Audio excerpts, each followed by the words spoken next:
Shalom, shalom, shalom, shalom. As always,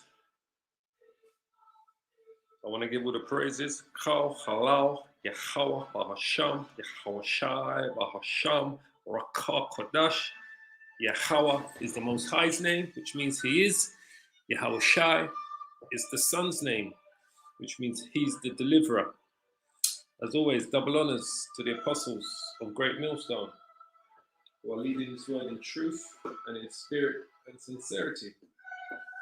And salutations to my fellow Hebrew Israelite brothers and sisters that have been edified by the truth of the scriptures of who we are, the true children of Israel, and who the other nations are. So, before we go into this video, I just want to play a quick disclaimer.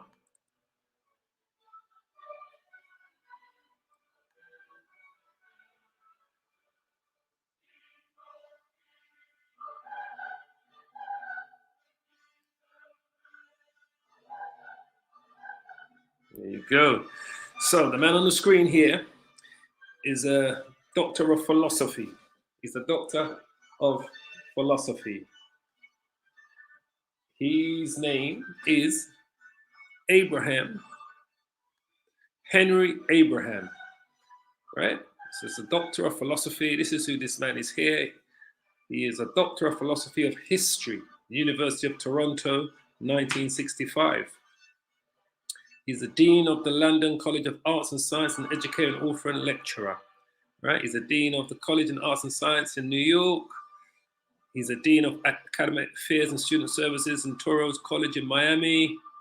He's also notable for his teachings on Jewish history and Judaism as a religion. So this is the man that we're going to discuss today, and we're going to review his video that he put up recently, all right, regarding the Ashkenazi Jews. Okay, so this is the man here. He's a well-read man. Now, before I even start, there is a scripture that is it Psalms 94 that comes to mind, right? Before I even start, I think it's Psalms 54. Hold on, family. Psalm 54.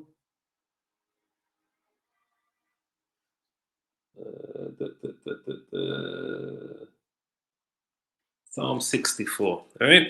So this is the man we're going to discuss. So we can close him up now. That's who he is. This is the video. No. There is it. Is it here? So let's just bring this right to the end so we don't get this confused. Everything else. And before we start, just going to quickly bring out a Psalms before we go into this, right? You should enjoy this one, because when I say the heat is on, the heat is on. Backs against the wall, backs against the wall. Have they thrown in the towel? You tell me. Psalm 64, verse 8. And we're going to start here. So they shall make their own tongue to fall upon themselves. All that see them shall flee away. Well, praises to Yahweh Bashim Yahushua Bashim Rakah Kodash. Without further ado, we're going to go straight into the video. All right, we're going to start here on the 3-minute mark. Get us from it. And this has been a really tough last couple of weeks, I have to say. There's been a lot of news about the Jews in the, in the internet and public discourse, and not always in a positive way. In fact, I noted that yesterday the phrase "the Jews" was actually the top trending item on Twitter, and that just can't be a good thing. It's been a tough couple of weeks because this word has gone global, like the Lord said. This word has to go to the four corners of the world, then shall the end come. And that's why it's been a tough couple of weeks for these so-called Jews.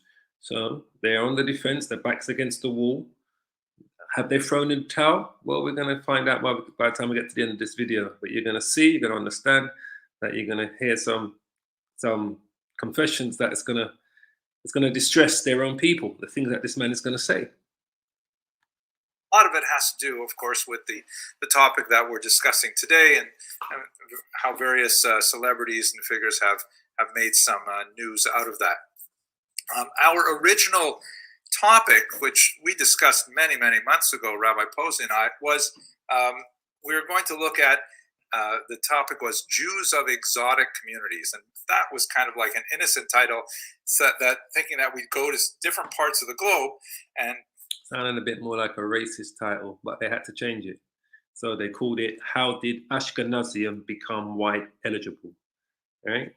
So anyway, look at communities that were perhaps less Ashkenormative, meaning like less conforming to the expectations and standards of Ashkenazic society, which happens to be for the last 200 years or so the dominant Jewish community, but by no means. As we know, the Ashkenazim community is not the dominant Israelite community. They're just the ones that the public believe are the Jews of the Bible. Whereas now this is all being unraveled. This is why these men here are trying to out the flames, out the fire, because just like the Lord said, right, that the gospel of the kingdom shall be preached in all the world, right? Matthew 24 and 24. He said the gospel of the kingdom shall be preached in all the world. You see, these guys know that their time is up. So this is damage. We call it damage limitation. They're on a damage limitation course because now they can't deny who the true Israelites are. And he's going to make it quite clear to you. All right. The Lord said this, and this gospel of the kingdom, of Yahweh Hashem Yahushai's kingdom that's coming to earth, shall be preached in all of the world for a witness unto all nations, and then shall the end come. And that's what we're witnessing. We're witnessing this gospel, the word of Yahweh Hashem Yahushai, the rising up of the remnant of the true children of Israel, the elect, the chosen, before the second coming of our Lord. The word is being preached in all, this gospel is preached in all of the world. Then shall the end come. So they know this is the end game for them. But this is now what we call damage limitation, what they are doing. So let's go on. The only Jewish community. And then as the political and social environment began to change over the last few weeks, we decided to shift this a little bit. And remember, the Ashkenazims are not the dominant community, Israelite or Jewish community, whatever you want to call it. The dominant community are those of us of color, those that descend from the transatlantic slave trade, the Israelites that descend from the Native American Indian tribes of North, South America, and Canada, today who they call Latinos, Hispanics, Mexicans, and Puerto Ricans, the indigenous people of those lands. That is the dominant Israelite community, and that's also scattered and spread across the four corners of the world. The dominant Israelite community, right, is not the Ashkenazim, but that goes down to this social structure of this white supremacy. They believe they are, but yet they only make up, you think about this, the actual so-called Ashkenazims only make up 15 million in world total population. I bet between 15 and 18 million. That's all they make up. So they're not the dominant, but they still want you to believe that, you know, because they want to believe that we're the remnant of the remnant. We are the remnant, but he's going to confess with his own tongue who the true Israelites are. Specifically at the core issue that seems to be affecting so many people in a negative way in recent weeks, and that's the issue of color. I am going to avoid the term race because I feel that it's not a helpful term. It has very little scientific merit. There's, remarkably little difference between the races other than what we perceive on an exterior level. Well, there is a difference. It is all about ethnicity, whether you want to use the word race or not, because if your ethnicity does not go back to Jacob and to Jacob's 12 sons, who the Most High separated from amongst the nations, then the Lord said, Deuteronomy, when he said this, right? If you do not go back to the Lord's chosen people, I believe it's Deuteronomy 32.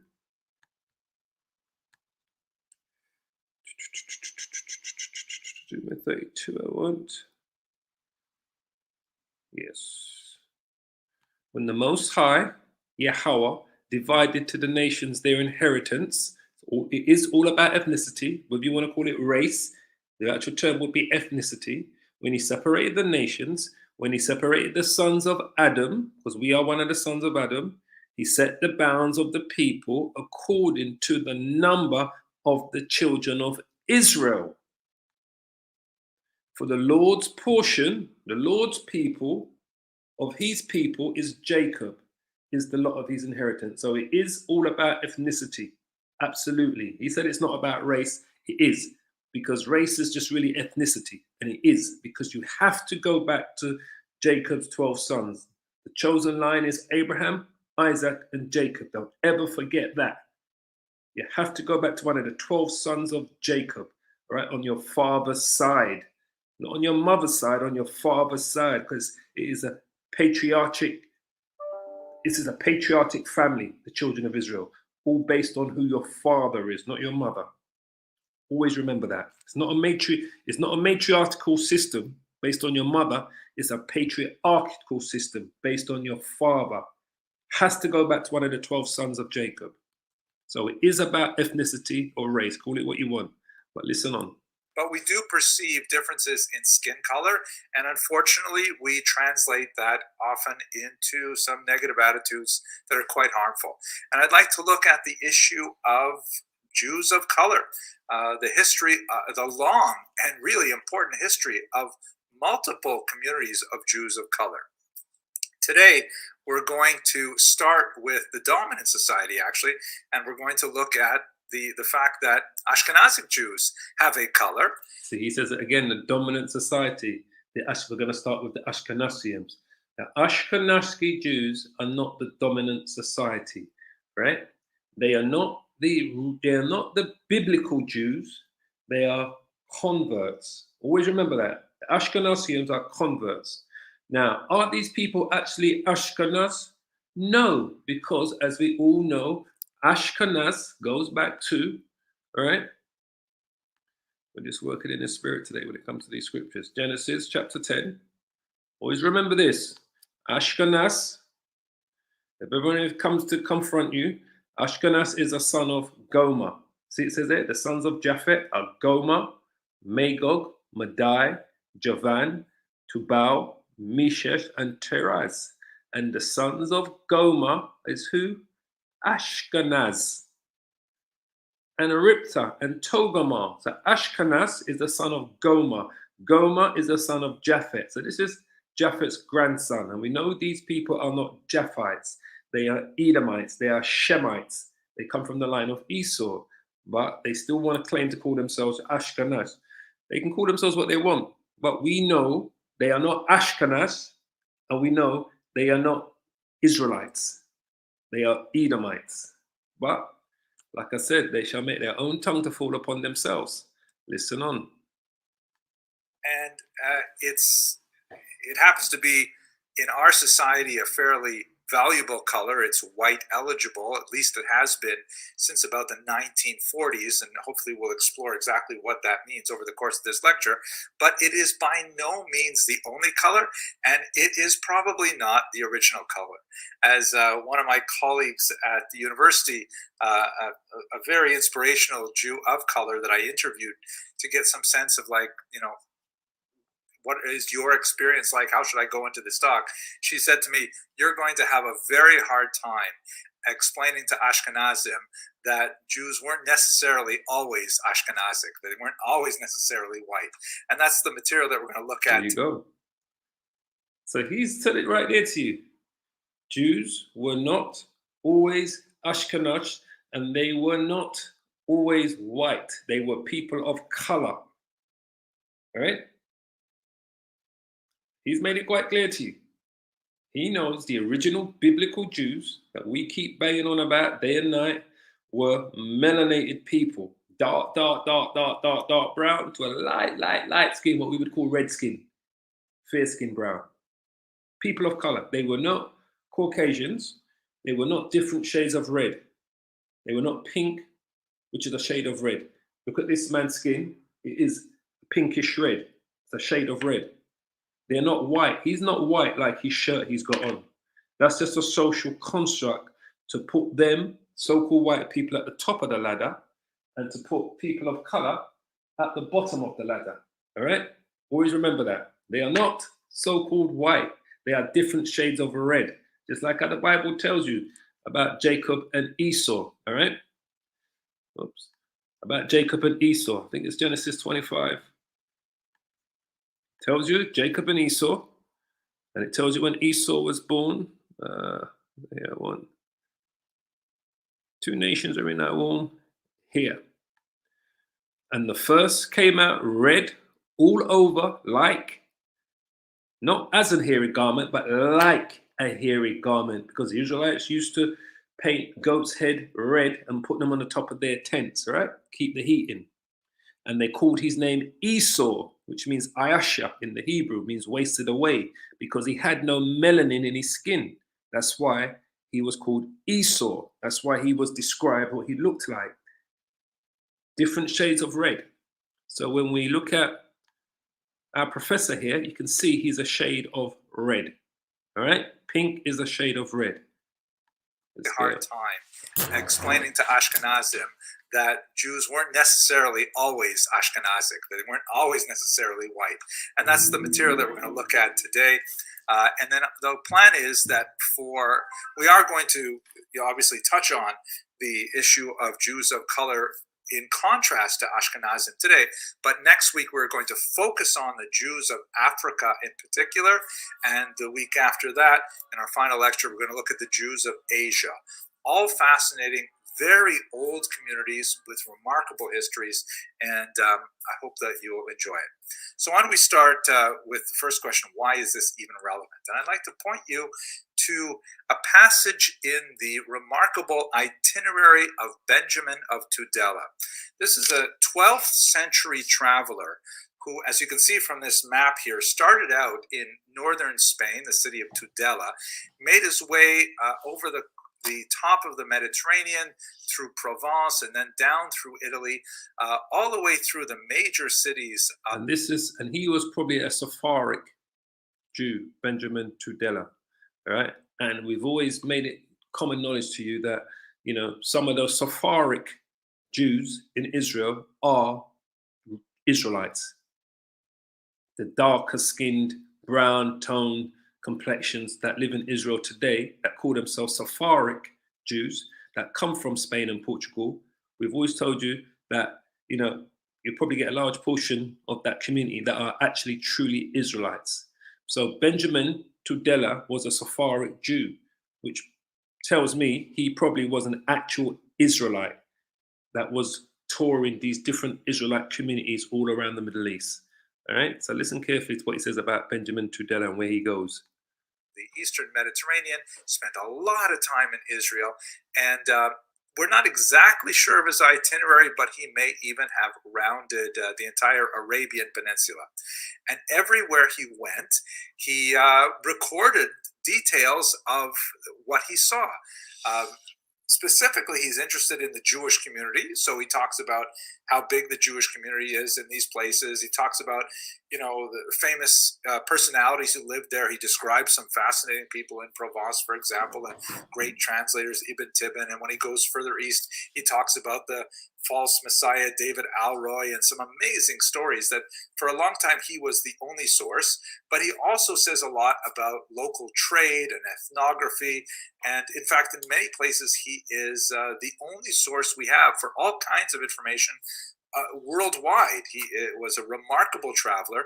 It's the kind of journey that really only a Jew could take at this time, because he was able to travel in the post-Crusade era through Christian and Muslim lands relatively unmolested.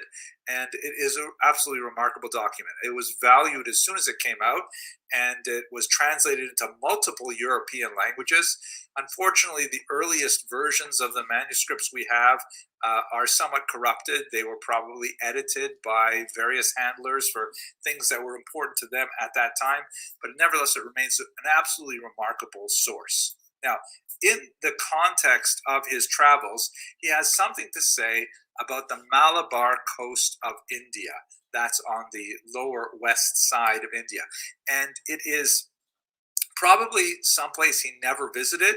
He speaks about a lot of places that he didn't visit, places that he heard about from other people when he came to neighboring areas. So it does not appear that he actually saw this himself, but nevertheless, this is what he reports. I'll read in Hebrew and then I'll translate. So speaking about that region, he says,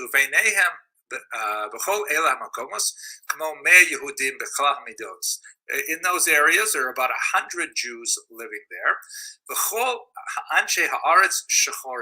And everybody who lives there is black. Shechorim is the word he used. You hear that?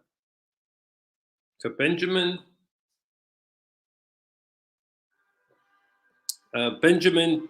Tuela went to India, East India, which is Elam.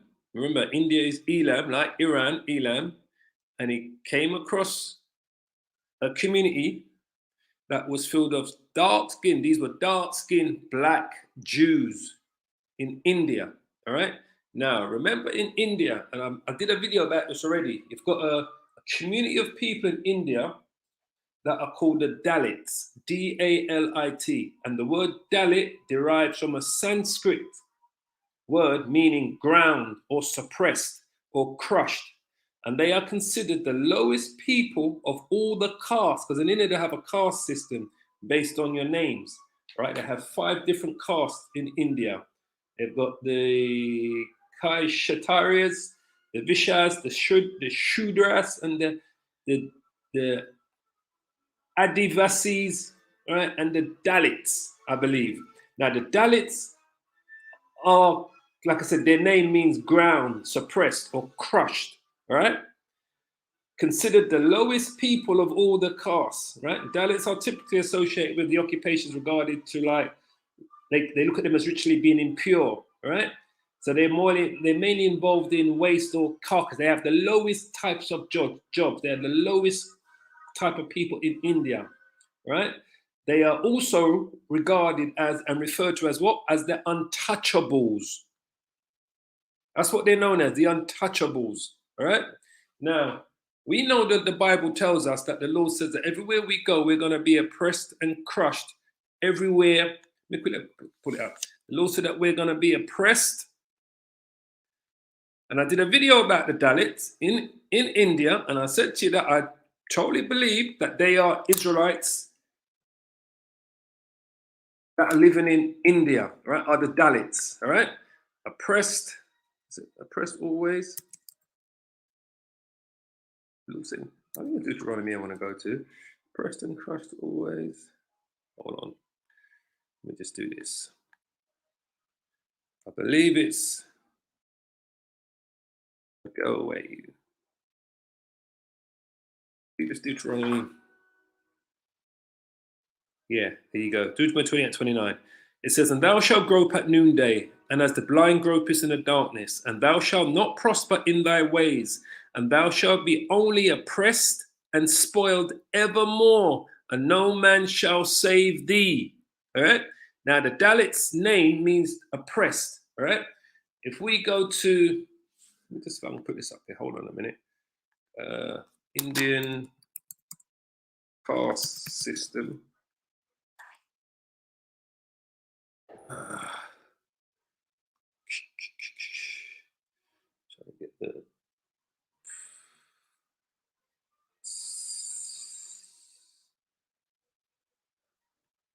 best one to go to. What are the 5 caste systems in India? Okay. Let's see if this one gets to me here. This might break it down here. Yeah. Caste system in India. I just want them to go to it. Dalits. So you can see the no. But these are them here. These are the caste systems in India, right? The lowest caste system in India. All right. There it goes. Dalit from the Sanskrit, meaning broken. See that? Scattered. Also previously known as untouchable, is a name for the people belonging to the lowest stratum of the caste in India. And I truly believe those are Israelites that are in India today, are the Dalits that are still there in India, right? So their name means broken, scattered, crushed, oppressed. That's what the word Dalit means. And remember what the Bible says, right?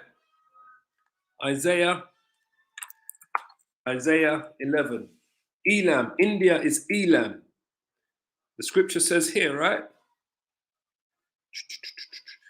And it shall come to pass in that day that the Lord shall set his hand again the second time to recover the remnant of his people, which shall be left from Assyria and from Egypt and from Pathros and from Cush and from Elam and from Shinar and from Hamath and from the islands of the sea. And Elam is what we know today as modern day India. All right, let's see if it should show us in here. Is what we know today as modern day and Iran. Parts of Iran is known as Elam. I want to see if it shows me here.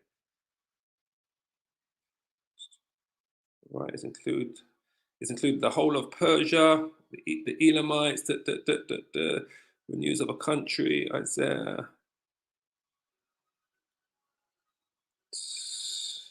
Because Elam, the Elamites, is Persia, which goes on to India.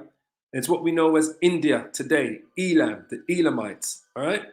So let's just go back to the video.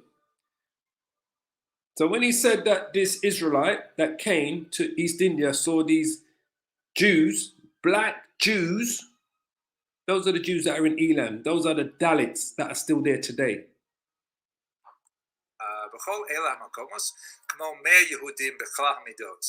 In those areas, there are about 100 Jews living there. And everybody who lives there is black. Shechorim is the word he used. Yeah, Shakor, which is the Bible Shakar. Everyone that lives there is black. All right? That's the Hebrew word for black, Shakar. All right? That's Solomon says that I'm black uncommonly. That's the Hebrew word. If everyone lives there, that's black. Listen on. Okay. And the Jews too. The Hein Yehudim Tovim Bali Mitzvos Ubeneim Torahs Moshe Uneviim, and they're very good Jews, and they perform commandments, and they have the Torah of Moses and the prophets, the Davar Muat Mitalmud v'Halacha, and they also have something of the Talmud and of the Halacha. So here it is in English. Basically, he's talking about reported speech about a place he probably didn't visit. He says that all the people of the land are black, as are the Jews. They are good Jews performing Mishkot, knowledge is in the Torah, the Moshe, the prophets, and Talmud. So those are the Dalits that are still in, that are broken and scattered, just like the Lord said, in India today. That's why their name means broken and scattered. What did the Lord say? The Lord said he's going to scatter the children of Israel. They're always going to be oppressed and crushed, and he's going to scatter them, right? To the four corners. Elam. Back to Deuteronomy 28. Is it 28 and 29? It says, and thou shalt grope at noonday, and blind gropers in darkness, and thou shalt not prosper in thy ways, and thou shalt be only oppressed and spoiled evermore, and no man shall buy you. Now check this out, verse 33. Thy sons and thy daughters shall be given unto another people, and thine eyes shall look and fail with longing for them all day long, and there shall be no might in thine hand. Slavery. The fruit of thy land and all thy labors shall a nation which thou knowest not eat up, and thou shalt be only oppressed and crushed always. That's what their name means. Their name also means, it just doesn't mean broken and scattered. It also means oppressed and crushed. It was hold on 1 second, family. Hold on. Remember I read this. Respect. An article that I read right here, Prospect Magazine. How does the caste system work, right? I remember reading it in here. Hold on. Stay with me. Stay with me. We're going to be a little while on this one. Here you go. The Dalits. The word Dalit, derived from the Sanskrit, means ground, come out of the ground, right? Suppressed or crushed. Get out of here. Suppressed or crushed. The word Dalit, derived from the Sanskrit, means ground, suppressed, or crushed. What did the Lord say to Israel? The fruit of thy land and all thy labor shall a nation which thou knowest not eat up, and thou shalt be only oppressed and crushed. So I've done a video about the Dalits, and I said this before. Those are Israelites that are in Elam today, are the Dalits, the lowest class considered people. They are people traditionally regarded as the untouchables. That's what they refer to them as, right? They considered the lowliest people of all the castes. The Dalits are typically associated with occupations regarded as ritually impure, such as those involving waste and carcasses. Those are our people in Elam today, are the Dalits.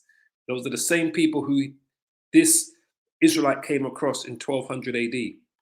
But he heard that. Isn't that fascinating? Everybody there is black, meaning he's usually traveling in more heterogeneous zones, or maybe he's not traveling too heavily in African zones. Because remember, Israelites go from a dark to a light red skin brown. Let's remember that, all right? And he says, and you know what? The Jews are black there too. And the next thing he says is, like he says about every single community that he visits, what's the quality of their Torah study? How observant are they? And he just puts them in the same kind of categories as everyone else. Like their blackness just happens to be an incidental factor, much like if they were left-handed. Like if he were to say, just by the way, isn't it fascinating? This community is so unusual because most of them are left-handed. Wow.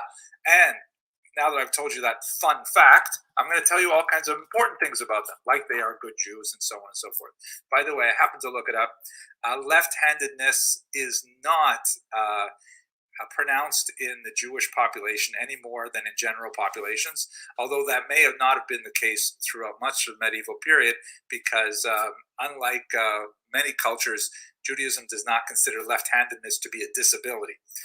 So what I'm trying to say about this particular example is that Benjamin of Tudela, when he encountered the idea of black Jews, he just, he said, that's a fun fact, but it's not really that important. It's a kind of an irrelevant. It's not that important because it was normal. Jews were black. He was a shade of black as well. Like I said, I don't believe that was an Ashkenazi Jew that came from Spain or Portugal, because the Jews that were in Spain and Portugal, we called them today Sephardic Jews. All right, those were people of color. Those were so-called black people, Negroes. All right. So I believe that Ben Tudela was a Sephardic Jew, person of color, that came across Jews in India that were even darker than him. And it was normal for him because that's what they were. Fact, like if I said everybody had red hair, and then I went on to what is actually important. And in a nutshell, I'd like to do that with tonight's lecture, to look at what are the sort of unusual fun facts, as it were, and then focus on what's really important. And unfortunately, we live in a time right now, like today, where these issues are of exaggerated importance and often in a very deleterious manner. Many of us have been concerned by the apparent rise of the Hebrew Israelite movement, which is... See, this is why he's had to do this. This is why I said, this is what they are doing now is damage control. They've got no choice now but to admit that the Jews of the Bible were people of color. And you're going to see him go into it. They've got no choice.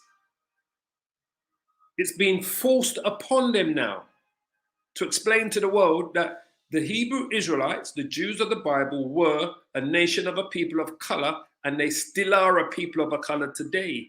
But what he's going to try to explain to you halfway through this is how the Ashkenazi Jews become eligible. How do you become a member of these group of people? That's what he's going to try to explain to you halfway through. But the first half of this video that we're going to show you, he's going to make it quite clear to you that the Jews of the Bible, what we have been banging on about, what our elders been banging on about for decades, right, on the highways and hedges and the different streaming platforms, are a nation of people of color, melanated people, so-called black people from a dark skin to a light skin. They can no longer ignore the fact. So this is a process of damage limitation. But you know what damage limitation does? Just like what we read, they shall make their own tongues to fall upon themselves. They're not going to help him. He's going to say and show you things, and we're going to show you how he's going to make his own tongue to fall upon himself. But they've had no choice now, because this word is everywhere. It's gone global. They should have never come up against Kanye and Kyrie and from Hebrews to Negroes guy that made that movie, because they have caused this whole thing to go global. So you've got two factors working there. You've got those that are doing damage limitation, like this professor of history, PhD, and then you've got those that are working with the government to bring in so-called anti-Semitic laws against hate speech and all the rest of it and that. So they're working it at both angles. So this is the damage limitation guy, just so you understand. This is the PR guy. He's got to now explain to you, the Jews of the Bible are actually black, but this is how they became so-called white. But listen on. I love it. A movement that has connections to Judaism, although at the same time also to Christianity. And normally... The movement has no connection to Judaism or Christianity. We are the Hebrew Israelites. This movement is the awakening of the children of Israel. This is Ezekiel 37 in play. That's all it is. And not them, I'm talking them walking down the street. I'm talking about the Israelites that have been preaching this word, going all the way back to the 7, who started up the school in 1 West. Going all the way back to our elders and to their elders who brought this truth to us, going back to the late 60s. It's just now it's reached a mainstream global thing. So Ezekiel 37 started to happen from going all the way back to the early 60s. They called them the 7. But now it's gone so mainstream now. This is damage limitation. They've got no choice now. They have to confront it, and they have to admit it now. Who are the biblical Jews? Would not present any kind of challenge to the Jewish community. They are not the first, and I certainly think they are not the last group of people who believe that they are of Jewish extraction. And there may, in fact, be some merit to that. That's going to be something we'll discuss in greater detail, God willing. There's 100% merit to that. It's all Bible prophecy, and the secular history backs it up. The merit to who we are is Bible prophecy, and secular history matches it up. Simple as that. But what's frightening about this is that there's an unusual militancy among some of those groups. For example, this is from a protest that occurred just last week here in New York State, actually in the holy city of Brooklyn. And these are some of the flyers that were distributed. And you can see that the argument that many Hebrew Israelite groups maintain, not all, I shouldn't say many, I should say some, they argue that they are in fact the quote-unquote real Jews, and the other people who call themselves Jews, which basically means Ashkenazic Jews, are in fact imposters. Which they are. We all know that. Let's just quickly bring out the scripture. They are. You are the imposters. We know you're the imposters. You know you're the imposters. You're there doing damage limitation. You're having to now play your hand. But you are the imposters, because the Bible tells us what was going to happen to us. Follow thine enemies, make a tumult, and they that hate thee, the Edomites, lifted up their head. They have taken crafty counsel against thine hidden ones. We were those hidden ones. Now we're out there in the open, marching on the streets, preaching on the highways and edges, putting up videos, live streams like we're doing right now. We're no longer hidden. The scripture says, thou shalt see thy teachers, that your teachers shall not be hid from you anymore. I think that's Isaiah 32.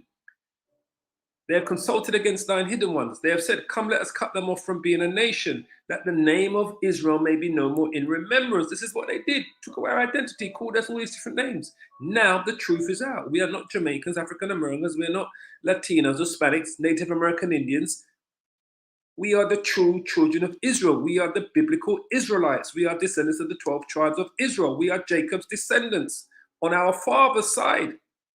We consider ourselves the elect, the chosen, those that will be delivered out of these end times, destruction that's coming upon the nations. For they have consulted together with one consent. They have confederate against thee, the tabernacles of Edom, the so-called white man, the Amalekites, the so-called Jews. So we know what you guys did. We know who you are. We know who we are. Now you just got to admit now that we are the true biblical Jews.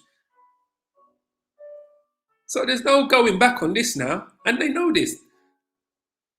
So, it's not no hate. We're just speaking the truth.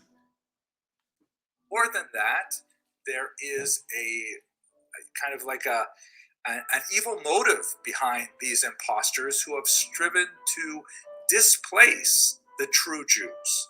And I just read that, right? That hidden motive, Psalms 83.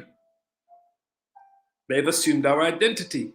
The tabernacles of Edom, the so-called white man, the so-called Jews, the Ishmaelites, the Arabs, the Moabites, Chinese, the Hagarenes. So we've told you.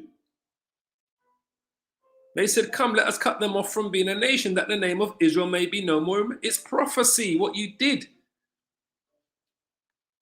But now it's all out in the open. There is just a lot of nonsense going on with that. I myself can tell you that I've been an Ashkenazi Jew all my life, and I've never had any attempt to displace anybody else from their Jewish identity. As far as I'm concerned, they're perfectly welcome to believe whatever they want. It doesn't really bother me. I hope they don't impinge on my beliefs about my identity. We're not impinging. We're just telling you that you're not the biblical Jews. You're not the Israelites. You are converts. And I know, they know, the elites, their rabbis, just like this man knows, the PhD man, that they are converts. They're not the biblical Jews. They're not the biblical Israelites. So we're not impinging on anything. We're just telling you, you're not the people of the book. We are. Just like what you're going to explain. And as you can see from this flyer, there's also, strange admixtures of Christian elements as well. Many of these Israelite movements, they prefer generally the term Israelite to Jew, borrow heavily from Christianity. Because all Jew just means you're from the tribe of Judah, or referring to the southern kingdom. Judah, Benjamin, and Levi. Judea. That's all Jew means. We are the Israelites. There are 12 tribes, not 3 tribes. There are 12. We know that the Native American Indians of North, South America, and Canada, today who they call Latinos, Hispanics, Mexicans, the Puerto Ricans, the Cubans, we know that they are the 10 lost tribes. They are the Northern Kingdom. Those are the Israelites. There are 12 tribes. So yeah, we don't just refer to ourselves as Jew. We only sometimes use that in explanation. We call ourselves the Hebrew Israelites because that's who we are. The people of the book. We're the real McCoy. Lean Christian in their beliefs as well. And they tend to draw from some of the nastier elements of Christianity, like this passage from Revelation 2.9, referring to the synagogue of Satan. By the way, it says the nasty elements of Christianity. It's not Christianity. We are the Hebrew Israelites. The word Christians just means the anointed, the followers of Yahushua. We are the followers of Yahushua. All right? The scripture tells you, Revelation 2:9, it's a twofold meaning. This is what he was referring to. And it's a twofold meaning because it was originally talking about the actual, real, true Israelites back in the days of the disciples, just so you understand. But it also pertains to those today. So this is what he was, sorry, what was I going to? 2:9, 3 and 2. Here, 2:9. So this is what he's referring to. This was actually talking about the actual real Israelite Jews, our ancestors back in the days of the apostles, the disciples. But a lot of these prophecies and scriptures are 2 and 3-fold. It's now talking about those Ashkenazis and those different sects of those Edomites that call themselves Jews, which are not. It's talking about them today. I know thy works and tribulations and poverty, but thou art rich. Why are we rich? Because we are the true children of Israel. We've got the knowledge. We found out who we truly are. And I know the blasphemy of them which say they are Jews, the Ashkenazim, and the other different sects of these Edomites, and are not, but are the synagogue of Satan. Why? Because they've done crafty counsel together. They said, come, let us cut them off from being a nation. But that's what he's referring to. Unfortunately, I have to spend a fair amount of time every day over the past 2 weeks going through my YouTube feed on the comments to make sure that it's a little bit cleaner before my kids see it. And as soon as I see the synagogue of Satan, I'm very grateful to YouTube because now I can ban people for life from my channel. And I think I have enough banned people in my list that they can have their own synagogue of Satan and they don't have to bother mine. I shouldn't say that. That sounds terrible. But let's go on. It's not a joke, because some of the more extreme, deranged people who associate with these movements have been associated also with terrible violence, including an awful shooting in Jersey City. And that's what the devil always does, right? He always tries to tie you to one incident where someone might have watched one Hebrew Israelite video or stood out and listened to the camp for a few weeks, you know, and got some Hebrew Israelite videos on his in his cookies. So when they went to his history on his internet, on his laptop, they found him watching some Hebrew Israelite videos. And all of a sudden, he's a fully signed up member of the Hebrew Israelites. He was out there teaching the word. He had repented and converted. Because if he did truly consider himself a Hebrew Israelite and part of the hopeful elect, he wouldn't be committing any violence against anyone. Because our warfare is what? Spiritual, not carnal.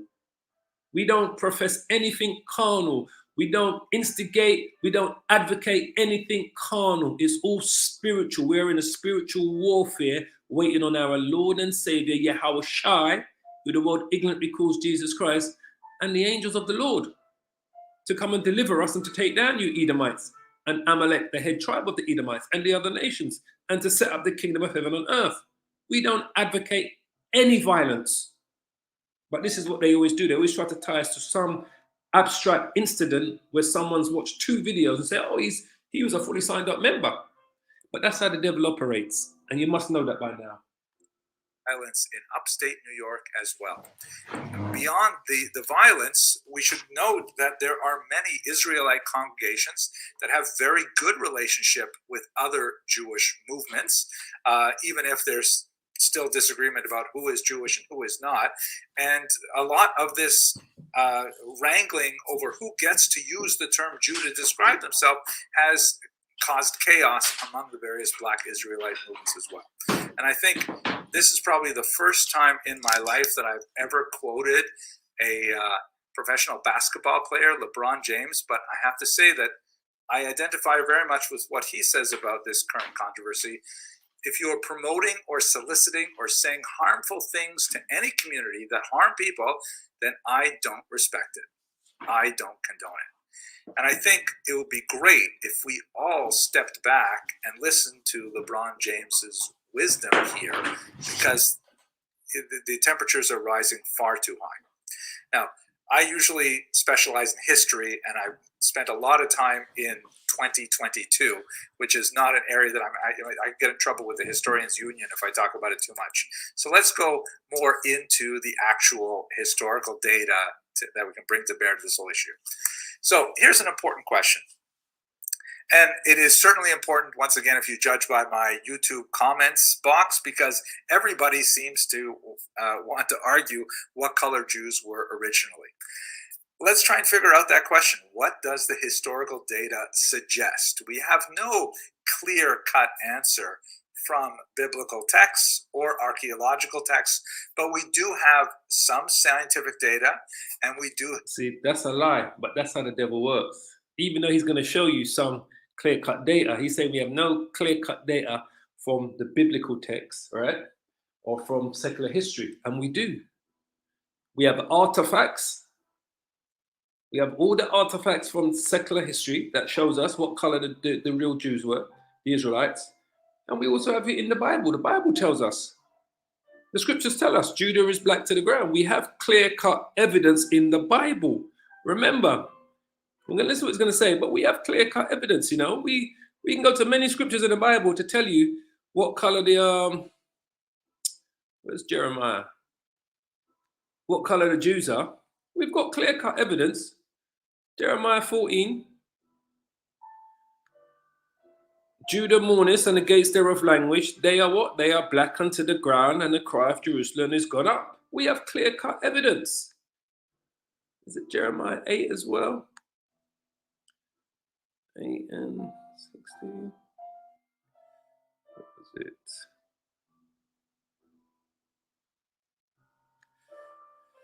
For the hurt of the daughter of my people, I am hurt. I am black. Shakar. Astonishment has taken hold of me. We have clear-cut evidence. Lamentations. Lamentations 4. Lamentations 4 and 8. Their visage, which is their face, is blacker than a coal. They are not known in the streets. Their skin cleaveth to their bones. It is withered. It is become like a stick. We have clear-cut evidence on what color the Israelites are. But they just don't want to accept that. But he's going to have no choice but to show you this clear-cut evidence. All right? Lamentations 5. We have clear-cut evidence. Our skin was black like an oven because of the terrible famine. During famine, your skin gets darker. Melanated people of color, skin gets darker during a famine. Our skin was black like an oven because of the terrible famine. I mean, but this is when they throw out all of these bones, right? These meat and bones. You got to get rid of the. You got to get rid of the bones. Job 30 and 30. My skin is black, shakar, dark skin upon me, and my bones are burned with heat. We have ample proof. Songs of Solomon. I am black, shakar, dark skin, but commonly beautiful. O ye daughters of Jerusalem, talking to the whole children of Israel. That's a poetic name when you're referring to the whole 12 tribes of Israel. As the tents of Kedar. Kedar means dark colored. As the curtains of Solomon. That's why if we don't know the Bible, the scriptures, when they throw out these bones, you're not going to know how to take them out. When he says, oh, we don't have any biblical proof. But anyway, this is some very suggestive data from both biblical texts and archaeological data. Hear what he said? There's very suggestive data from the biblical text and archaeological data. We've just shown you concrete evidence of the scriptures that show you that the Israelites are a nation of people of color, melanated people. He said it was very suggestive text. But that's how the devil speaks. If you don't know where these scriptures are, they will keep throwing you these bones and you're not going to be able to take them out of the meat. They want to eat the whole thing. There's nothing suggestive about those scriptures I just showed you. Those are concrete scriptures talking about the skin, my skin, my skin, my skin, my visage, my face. I mean, it couldn't be any clearer. There's nothing suggestive about that, but that's how Satan works. And when I say Satan, I mean our adversary, the deceiver. Let's start with biblical passages, for example. According to the book of Genesis, the roots of the Jewish people are in southern Iraq, very close to Kuwait. Abraham and his wife Sarah originate from the city of Ur, and that puts us down, right in the Persian Gulf region like that. Later on, several other family members who may already have come from Ur are married in from the region of Padan Aram, which would be in Syria. And remember who built those cities in Ur, right? If we go to, I think it's Genesis chapter 10. Just remember, all right? He's going to try a fast one. When we go to here, it says, and Cush begat Nimrod. Who is Cush? Cush is the son of Ham. And the sons of Ham, Hamites are who? The so-called Africans, are Cush, which we know today as Ethiopia, Somalia, and Eritrea, Mizoram, Egypt, Put, which we know today as Libya, and Canaan, the Canaanites, who were the original inhabitants of the land of Israel. All right, a lot of the Canaanites are now based in South Africa today. The sons of Cush are Seba, Halabah, Sabath, Ramah, Sabta, Ramah, Sheba, Dedan, and Cush begat Nimrod. So Nimrod is Ham's grandson, right? He was a mighty hunter before the Lord. Wherefore it was said, even as Nimrod, the mighty hunter, was before the Lord. And the beginning of his kingdom, Nimrod's kingdom, Ham's grandson, the Africans, was Babel, Erech, Akkad, Keilah, and the land of Shinar. And out of that land went forth Asher, that builded Nineveh, and the city of Rehoboth and Calah. So these are the places that Nimrod, and this is where the city of is, right? Where he's going to show you, this is where Nimrod built his kingdom. Here, Asher, Baghdad, what we know as Babylon, which will be Babel, Nineveh, all right? Kish, Zippor, Avar is here. Is in the land of the Chaldeans.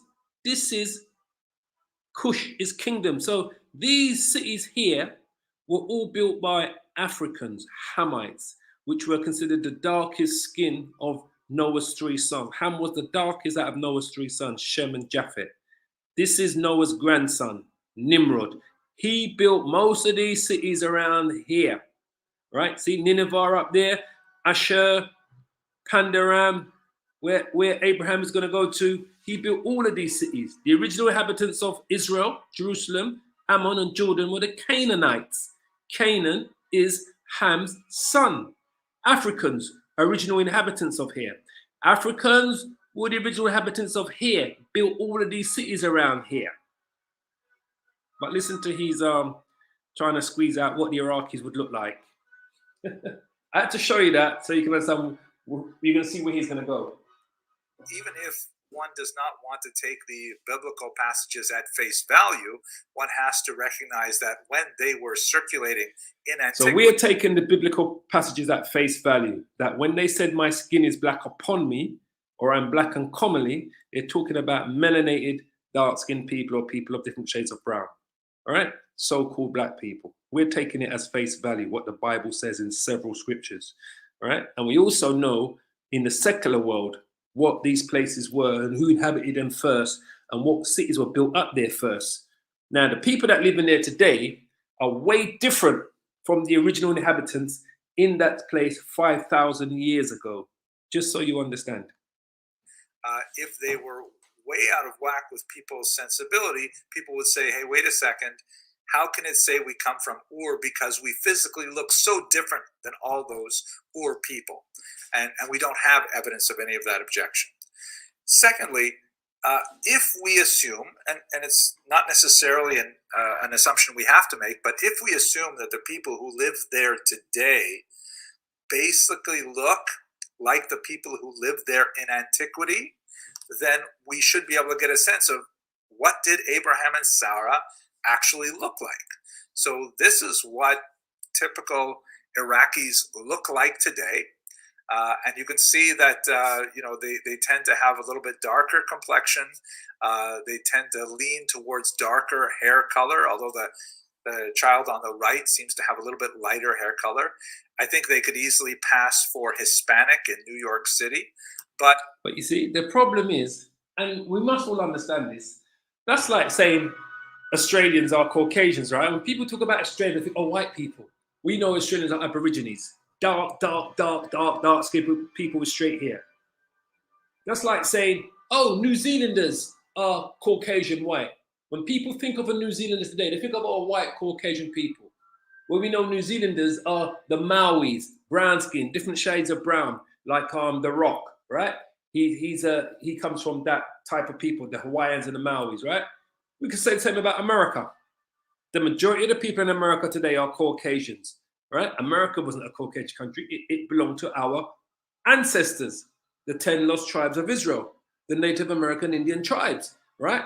Which were very dark skinned and different shades of brown, but became lighter over the centuries when these Europeans came and colonized it.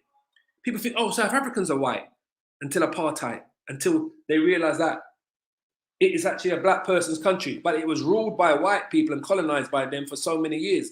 Mandela didn't become president until 1994, I believe, or 92.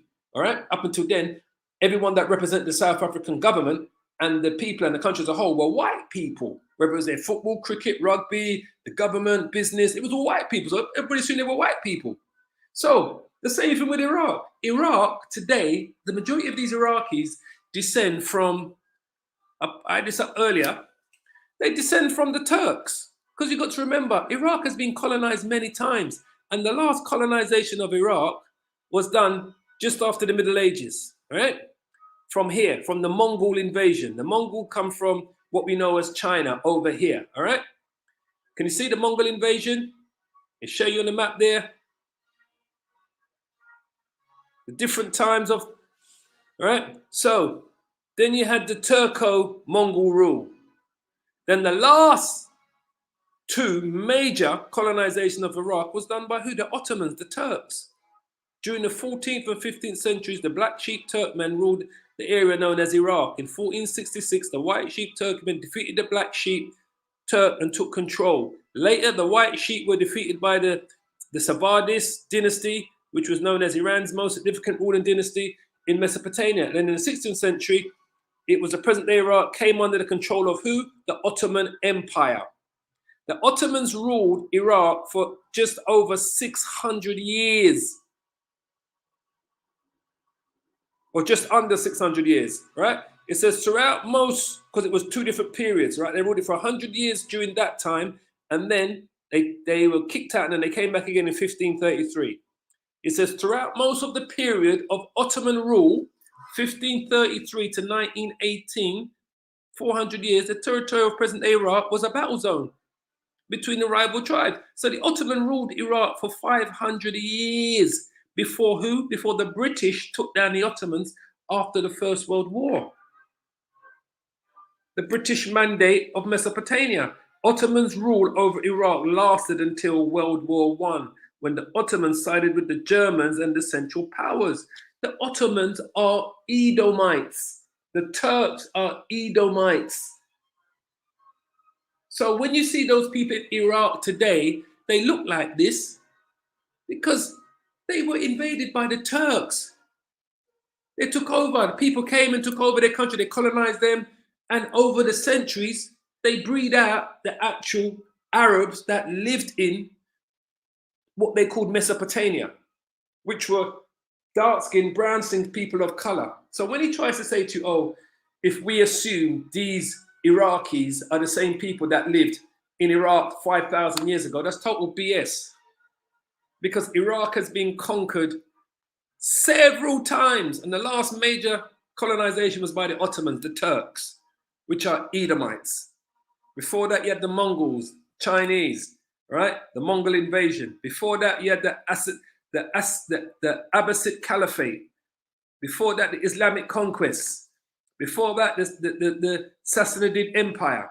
Different times. But the longest period of their colonization was done under the Ottomans, which lasted roughly between 500 and 600 years. Come on, man. Look what's happened to America in the last 250 years. Look at Australia. The British didn't go to Australia until the early 18th century, about 250 years ago. You think it's a white country. But these are the things that they try to do to mislead you. Let me just close that tab up for now. Let's listen on. Basically, they look Middle Eastern, as we would typically think of Middle Easterners. And if we look at Syrians, we have the same kind of, more or less, family of complexion, eye color, hair color. Same thing with the Syrians, same thing with the Iraqis. These were people of color, darker than what you see them in there today, that lived in Syria, that lived in Iraq, that lived in Mesopotamia. All right, because the word Arab means mixed. So these people became mixed after all of these colonizations that took place over the last 2,000 years. They became mixed as each time. But during biblical times, these were people that lived there were Hamites. They were Ham's grandson, Nimrod, that built all the cities, the kingdom of Babylon. Babylon is where? Babylon is modern day Iraq. Look, just so you can see. I mean, if you don't know the scriptures, they'll pull the wool over your eye. Babel is what we know today as modern-day Iraq. Babel, Babylon. Babel, Babylon, the ancient city site of Babylonia, modern Hilkiah, situated on the Euphrates. That's Babylon, the Euphrates River, all right, which runs through Iraq and Syria. Babylon is what we know today. One of it shows you down here as well. Euphrates still, Babylonia, Babylonia, kings of Persia, a very ancient and celebrated city of Asia, metropolis. These are all the places that Nimrod said. These were Africans. So during the time that he's talking about, it's Nimrod. Nimrod built all of these cities. These are Nimrod cities that he built. Nimrod is an African, an Hamite. He built Babel, Erech, Akkad, Kala, Shinar, Asher, Nineveh. All those places that he was showing you on the map. So he's being disingenuous by trying to show you modern day Syrians and modern day Iraqis and saying, oh, these were the people of Iraq and Syria back then. No, they were dark-skinned Negroes. They were Africans. But that's how they be See, they need to make the Israelites as light brown as possible so they can get them to the so-called white skin that they are today. But that's them being disingenuous. So you got to understand what's going on here. The same time as giving you truths, the same time as being disingenuous by saying, oh, these are the people that were living in Iraq 5,000 years ago. No, no, no. They were Africans. And Abraham, with his father Terah, lived amongst the Hamites. Abraham was a Shemite. He lived amongst the Hamites that controlled those cities. Canaan was occupied by Hamites before the Israelites conquered the Canaanites and set up the kingdom of Israel, set up the promised land. They had to get rid of the Canaanites, which were Africans. But all of Mesopotamia was occupied by Hamites, literally. This is probably based on a reasonable assumption that people back then sort of look like the people today who come from the same place, that this is probably what Abraham and Sarah look like. Now, there are other peoples living there, of course, and Israel in particular. He said this is probably what Abraham and his son looked like. No, mate. Abraham and his son had curly, woolly hair and were dark-skinned brown people. They didn't look like these modern-day descendants from the Turks and the Mongols. No, my friend. That's why they call them Arabs, because they are mixed with all different nations. The word Arab means mixed. Disingenuous there. But listen on. A crossroads between Africa and Asia and Europe. So there are lots of possible mixings. Let's get to that. But let's look also at some artwork that we have from history as well. Here is a really interesting tomb painting. Like a lot of the wealthier classes in Egypt would decorate their tombs with all kinds of amazing artwork. And because so no matter how he tries to play this, these are all people of color. These are melanated people. Light shade brown, dark shade brown. These are the Israelites coming into Egypt. You've got the Egyptians in front of them. So that will be the Egyptians here to the right of his skull. These with the beards here would be Israelites. They're brown-skinned people. These are real artifacts that come out of the temples in Egypt. These are brown-skinned people. These are not Caucasian. These are not so-called white people, different shades of red. These are brown-skinned people. The Israelites were different shades of brown, from a dark brown to a light brown. Today we refer to that as red skin. But you see, you can't get away from the fact that the Israelites were a nation of people of color.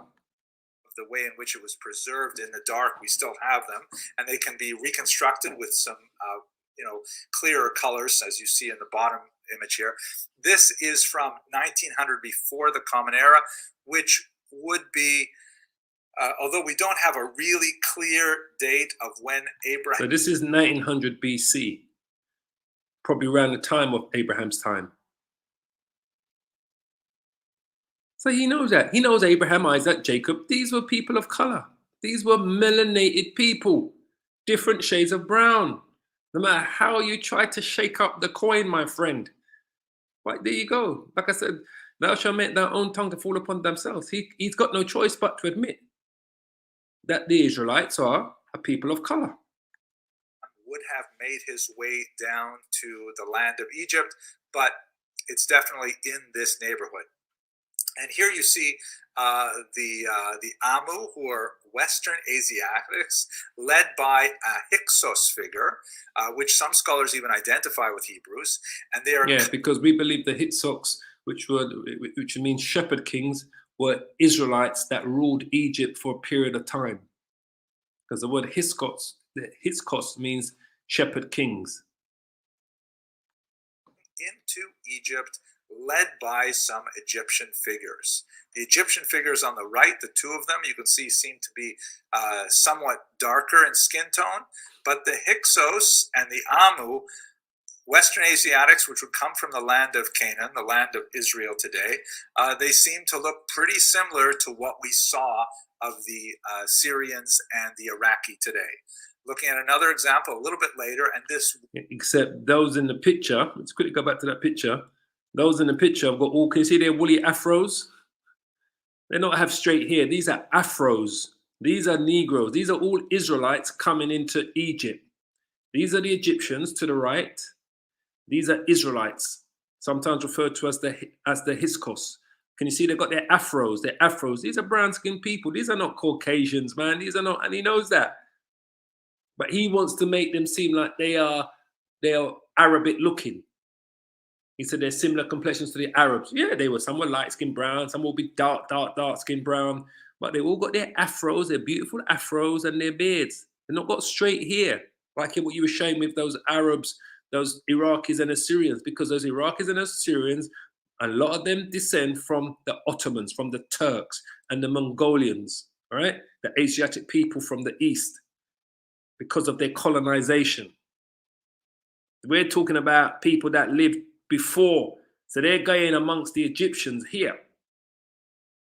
So you can't escape that. The Amu, Western Asiatics, which would come from the land of Canaan, the land of Israel today, they seem to look pretty similar to what we saw of the Syrians and the Iraqi today. Looking at another example a little bit later, and this would have been...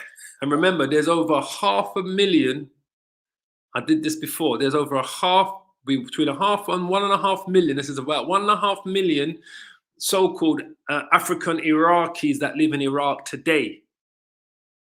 1.5 million. I think the population of Iraq is about 25 million. They said 1.5 million of them are of African Iraqi descendants, meaning they probably all go back to Nimrod, to the Hamites that are living in Iraq today. Those are the original Iraqis.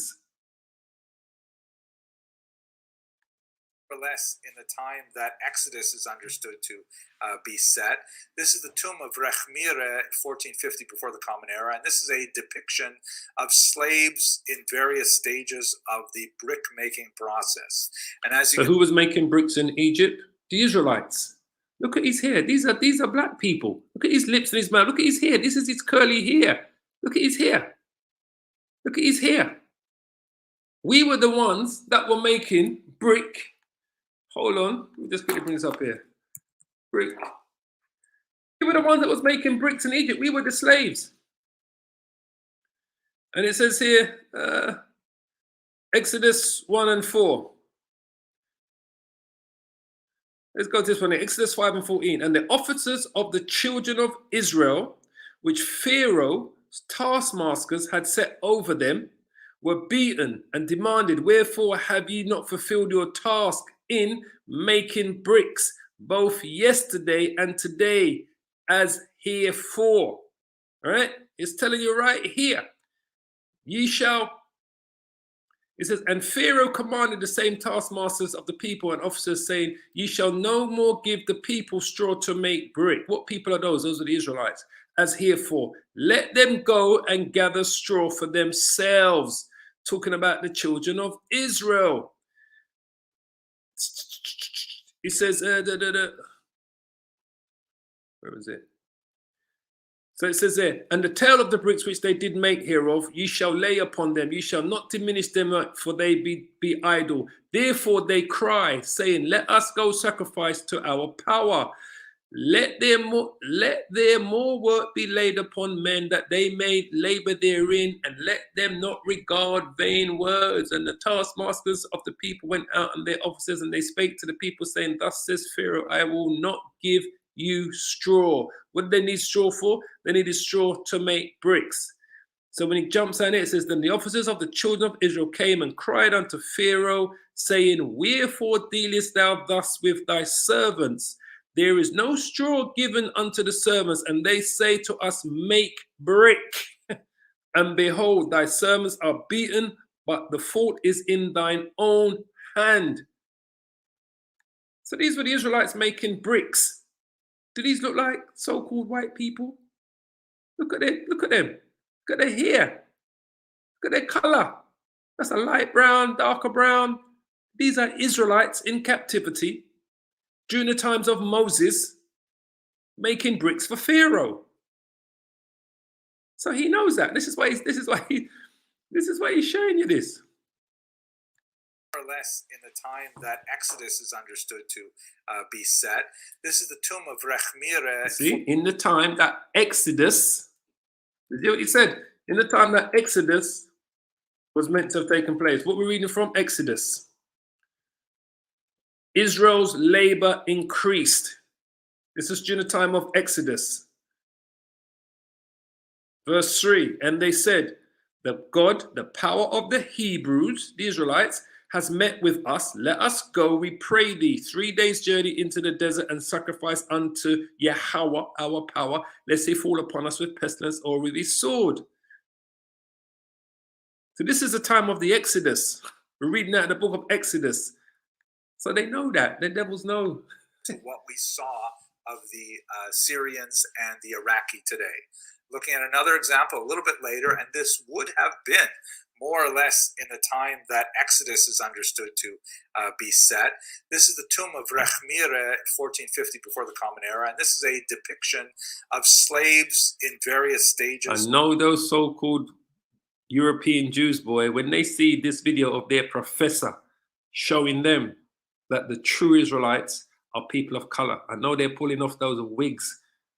I know the women are pulling off their wigs and the men are pulling on them friggin' hair that they got. Trust me, this must be ripping the heart out of the Ashkenazim community to see one of their own show you that the biblical Israelites are a people of color. Negroes. The brick making process. And as you can see, there's clearly two different complexion families represented here. It looks like African slaves and once again these Western Asiatics. Did you hear the devil? He said they look like African slaves. They're not African slaves, they're Israelites and Western Asiatic. So he doesn't want to actually say those are the Israelites in bondage.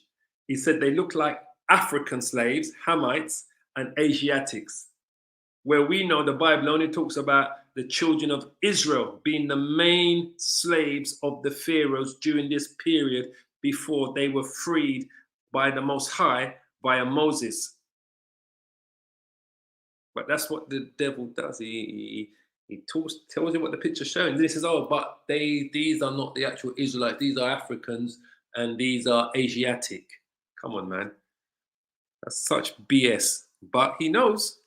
These Hyksos or Canaanites, they're not specifically identified as Jews, but we hear that they're not specifically identified as Jews, just like they're not specifically identified as Africans or Asiatics. But yet, the Bible, the history tells us the only people that was making bricks during this time for the pharaohs were the Israelites, not the Hamites, not the Asiatics, the Moabites, or the Ammonites, or any other nation of people, right? Not the Canaanites, but the Israelites. The Bible tells us that. History tells us that.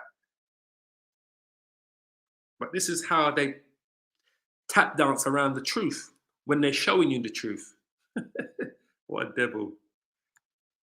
They're not specifically identified as Jews, but we get an impression of a mixed population coming together to build the storehouses of Pitom and Ramses. Those could very easily have been Jews, and they now the devil said those could easily have been Jews, because he knows they are, because they were the only people that was building the storehouses, the brick houses, the cities, the pyramids, were the Israelites. So he knows that. So now he says it. Well, they could have easily, after tap dancing around the truth, he tells you the truth. Listen again. Mixed population coming together to build the storehouses of Pitom and Ramses. Those could very easily have been Jews, and they seem to look a little bit different than the apparent Nubians. The figure leaning at the right actually seems to have a blue eye. It's hard to tell. Yeah, the devil trying to throw in that little blue eye, right? That's probably just some decorated thing. He knows those are the Jews. He knows the only history that talks about people making bricks, just like what we read back here in Exodus. The only history of people making bricks for the pharaohs were the Israelites. That's the only history. Read Exodus chapter 5. We're the only ones that it's got here. Ye shall no more give the people, the Israelites, the Hebrews, straw to make brick. As herefore, let them go and gather straws for themselves. And the tail of the bricks, which they did make herefore, ye shall lay upon them. So we were the only people where the Bible talks about that was in captivity, specifically making bricks. You see, these pictures were left for our heritage, for us to see these things, to know and feel the realism of the scriptures of who we are. These evidence that the Lord left in Pharaoh's temples was for the true children of Israel to see, because no other nation was spoken about making bricks and building cities for the pharaohs but the Hebrews, which were the Israelites. But listen on. That's just a degradation of the color, but they clearly have a somewhat lighter complexion, but they still don't quite look like Caucasians. And we'll get to how that comes up later. Oh, he said, but they don't look like Caucasians. Wonder why? Because the Israelites are not Caucasian. But thank you, Professor Henry Abramson. Listen on. Here we have finally a picture where we can say these are definitely Jews. You can tell. Okay, so now he's saying he knows these are definitely Jews because this represents the captivity of the Israelites under the Assyrian king Shalmaneser V. I think if you go to, I think it's 2 Kings chapter 17, it talks about that. Shalmaneser, when the northern kingdom went to captivity and King Hoshea was the king. So these are Lakish reliefs. So he knows 100%, as all the archaeologists and the specialists know, right, that these are the real Jews of the Bible that are on these Lakish reliefs. Listen what he has to say. Then I'm going to show you some more close-ups. All their luggage, they got wholesale. No, I shouldn't say those things. Comes up later. Here we have finally a picture where we can say these are definitely Jews. You can tell because all their luggage, they got wholesale. No, I shouldn't say those things. That's terrible. I can't help it. But this is unfortunately a sad image. This is a part of the Lachish reliefs that were commissioned by the Assyrian attacker of Israel, who displaced many of the Jews out of the land of Israel to Assyria. This is in the period of time which is associated with the 10 lost tribes. And you can see it's very poignant. There's a whole family here, including children, and mothers are riding on these wagons, holding their young infants in their arms. And it's very touching in many ways. The Jewish figure on the left,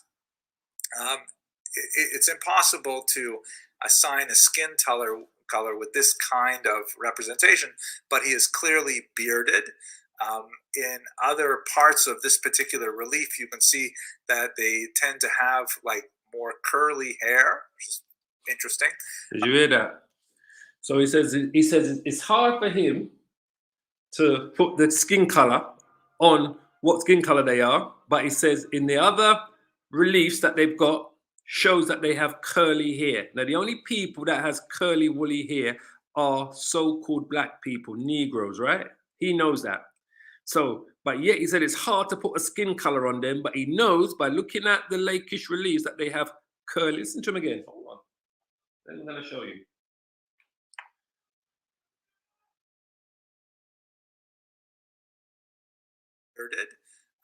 In other parts of this particular relief, you can see that they tend to have like more curly hair, which is interesting, but it's still impossible to determine specifically what color they were. What I think we say with some, assurance is that the preponderance of the evidence suggests that they were not white like Caucasians were. There you go. Praises to Jehovah, Hashem Yahushua, Hashem Rakah Kodash. He had no choice but to tell you that upon the evidence that we have seen and that we know exists, that they could never have been so-called Caucasian people. Let's hear this again from the devil's mouth. I don't want to call him the devil. Forgive me, take that back. From the professor's mouth. I don't want to be sounding rude here, all right? Because we're here to edify you with the truth, all right? So I take that back. I don't mean, sometimes when I refer to him as a devil, I just mean he's deceiving you, all right? I'm not saying that he's got two horns coming out of his head, because the word devil just means to deceive, all right? We're going to go about this in a mild-mannered way, because this is all about the truth. So I want you to listen to the professor again, right? Henry Abramson, right? PhD, professor of history, right? Jewish history. Listen to him once more. Assurance is that the preponderance of the evidence suggests that they were not white like Caucasians were. Assurance is that the preponderance of the evidence suggests that they were not white like Caucasians were. They weren't like, Scarlett Johansson kind of white. They looked a little bit more like, I don't know, I'm trying to think of a famous Hispanic individual in popular culture. They look probably a little bit more like Middle Eastern people. See that? Look, it's hard for him to say they look like niggers. He said they look more like Middle Eastern people, right? When they were actually Negroes, so-called black people, right? He was even trying to lean to Spanish, but he knows they're not white. He likes using Middle Eastern because they still got a bit of straight hair, and some of them are very fair-skinned. As I just said to you, there's over 1.5 million Afro-Africans that live in, African Iraqis that live in Iraq, right? You go to Yemen, literally all the Yemenis are so-called Negroes, all right, in the Middle East. You'll find a lot of them in Saudi Arabia, in Kuwait as well. But it's hard for him to actually use the word Negro, because then he's have to say, well, they are those people that are in the Americas on the slave ships. So I want to quickly show you. This is what he was showing you here. It's the siege of Lachish, right? 701. Sennacherib, king of the universe, king of Assyria, sits on his throne, and spoils as Lachish are paraded before it in the British Museum, all right? White, like Caucasians were. They weren't like, Scarlett Johansson kind of white. They looked a little bit more like, I don't know, I'm trying to think of a famous Hispanic individual in popular culture. They look probably a little bit more like Middle Eastern people. In terms of biblical texts, there are a few kind of interesting passages that refer to possibly darker skin, in the sense that they were at some level understood to be other, but at the same time, they're also part of the community as well. Moses, for example, in Numbers 12, there's a whole discussion of the fact that he married a woman from Cush, Cush being the ancient term for Ethiopia. So on the one hand, the fact that she's identified differently, either by her place of geographic origin or possibly by her skin color, because Cushite could easily mean an Ethiopian colored woman as opposed to an Ethiopian origin woman. But at the same time, she's Moses's wife. Well, we know the Cushites are so-called black people. The Cushites are African. They go back to Ham, all right? Cush is one of Ham's sons. Anyway. You can't get much more into Jewish royalty than marrying Moses. So even though she is identified as somewhat other, she is also intrinsically the same. And you also have this passage in Song of Songs, which is a highly allegorical representation of the communication between... Now listen carefully to what he says here, all right? We read this out earlier, Songs of Solomon, right? Chapter 1, verse 5, all right? Listen carefully what he says here, all right? I'm sorry for the interval there, because we broke off. I had to reboot the PC, the laptop. It just locked up completely, all right? So lucky for that. But listen carefully to what he says here, family. in the Jewish people. That's how it's understood in the rabbinic tradition. And this passage here, the figure representing the Jewish people says, Shechora ani v'na'avo, which is translated, I am black, but comely. Or but beautiful. That vav of v'na'avo. So you can't deny what it says there, right? I am black, which is shakar in the Hebrew, but comely. Shakar, black, dark skin, but comely, beautiful, right? Now listen carefully to what the professor says here. And comely or but comely could be translated as an and or a but the context here implies that it is a but, meaning I am different, I am black, but nevertheless I am beautiful. And most importantly, this is a metaphor referring to the entire Jewish people. So it's hard to be... Do you hear what he said? And we've always told you that. This is a metaphor referring to the whole Israelite Jewish community. Daughters of Jerusalem is a poetic way of referring to the children of Israel. So he's telling you that he's saying that I am black but comely, O you daughters of Jerusalem, talking about the whole 12 tribes of Israel, of a nation of so-called black people, and beautiful. Because he's talking about the daughters of Jerusalem, the 12 tribes. Listen again carefully what he says. Context here implies that it is a but, meaning I am different, I am black, but nevertheless I am beautiful. And most importantly, this is a metaphor referring to the entire Jewish people. So it's hard to be any more inside than that, despite the difference in skin color. So that's to summarize what we know from the data about Jewish skin color based on, some common sense, some current ethnographic data, some biblical texts, and what limited archaeological evidence we have. So the next big question is, okay, how did Ashkenazim specifically become white eligible? And I want to... How did you, so-called Eastern Europeans, become white eligible? Well, we know how. You converted, you're converts. But listen to what he says. Emphasize here this point that, you could simply say become white, but that's not at all accurate, because whiteness is, as social scientists have demonstrated in so many ways, a social construct, and people are accepted or not accepted as white, which means essentially being, within and we've always said that to you, right? Elder Malcolm always speaks about this social construct.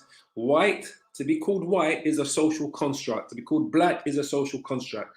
Because within this social construct, the white people are at the top and the so-called black people are at the bottom. There is no such thing as so-called white people or so-called black people. We all belong to ethnicities. We all belong to nations. Our ethnicity, we are the Israelites. His ethnicity, he is an Edomite. He goes back to Amalek. They are the Edomites. We're ethnicities. The social constructs were created by the so-called white man, these Edomites, to keep you at the bottom and to keep you from your heritage by calling you black and labeling you as black. That's all you are, is black, black, black. And by calling themselves white. That way, no one needs to find out that they are the Edomites. Those are social constructs that were created by the so-called white man, which is referred to as white supremacy, to keep them on top. White Jesus, white Moses, white disciples, white apostles. You go to the 16th temple, they got the Most High white with the Lord white, naked and in the temple. The angels are white, little white babies. All social constructs to keep them in the position of power and supremacy. When they truly know they are the Edomites, and we, who they've had in captivity, are the Israelites. So he's telling you that it's a social construct. There's no such thing. Because whiteness is, as social scientists have demonstrated in so many ways, a social construct, and people are accepted or not accepted as white, which means essentially being, within the higher status of society, based on a whole host of factors, of which complexion is only one of them. And quite often there is kind of like a spectrum of skin colors that can still, as they say, pass. For Jews, whiteness was really not extended to them as people. When I say Jews, I mean Ashkenazic Jews here in America. really until the 1940s, in that brief honeymoon period after the Holocaust, which unfortunately seems to be waning now, where Jews were seen as part of the great triumvirate of American society, Protestant, Catholic, Jew, the idea of building a society that could include all of these different peoples together. Obviously, it did not extend to all peoples, but that's when sociologists say that Jews began to acquire much more whiteness. It also helped that there were lots of positive images of Jews that were emanating from the media out in the West Coast. Everything from, I think it's A.B. Loves Rosie, to various permutations of Jews being accepted in society and acting as comedians, things like that. So Jews were whitened primarily in the 1940s. Irish people also they were whitened before that, but this is what they did. But I'm going to jump up here. So I just really want to get to the point here, right? He's going to explain to you where Jews come from, right? And I'm just going to probably go to about here, all right? 66 through 74, which resulted in the destruction of the temple, and a massive number of Jewish slaves shipped off to Rome. Josephus, who was our primary source for this period, he often exaggerates numbers, but many historians think he's probably pretty accurate in this period. So this is what he's talking about now. This is what they call the founder event. He's now going to declare to you where the Ashkenazi Jews come from, all right? He's going to say to you, this is where they come from, this particular line of people, all right? So I want you to listen, then we're going to quickly show you something before we end this. 97,000 Jews being shipped off into slavery. And then 60 years later, you have another revolt, the Bar Kokhba rebellion. And in 135, the land is once again denuded of people, particularly in Judea itself, and Jews are shipped off to Rome for the slave markets, or also in Asia Minor and other places. So you've got now a big population of Jews living in Rome. And by the way, there was a population of Jews living in Rome that predated the war. There's references to it in a lot of the rabbinic literature that goes back. Those Jews that were living in Rome then, during the time of the diaspora, 70 AD, when the Romans took down Jerusalem, those were the real Jews. Those were the people of color. Those were the Israelites, right? Those were the melanated people, different shades of brown. Those were the ones that were, we had 1.5 million went to the west coast of Africa, and hundreds of thousands of us went up into southern Europe, basically. Those were the real Jews that were dispersed and taken into captivity in 70 AD, all right? As prophesied in the book of Daniel, the book of Matthews, all right? And that was going to before the children of Israel, all right? Matthews 24, Daniel's chapter 12, I believe, all right? Well into the 1st century before the Common Era, even some scattered references for the 2nd century before the Common Era, when Judah Maccabee first made a pact with the Romans. And we have corresponding evidence from Cicero and various other Roman authors. So now we've got a big population in Rome of Jews, and they become free after some time. And they're significantly mixing, just like they were in Israel, with South Italians, and then later with North Italians. And then you have the founder event.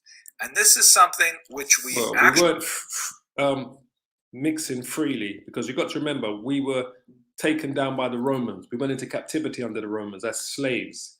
So when we was in Italy, we weren't moving freely. We were their slaves and their servants in Italy, the real Jews, after 70 AD.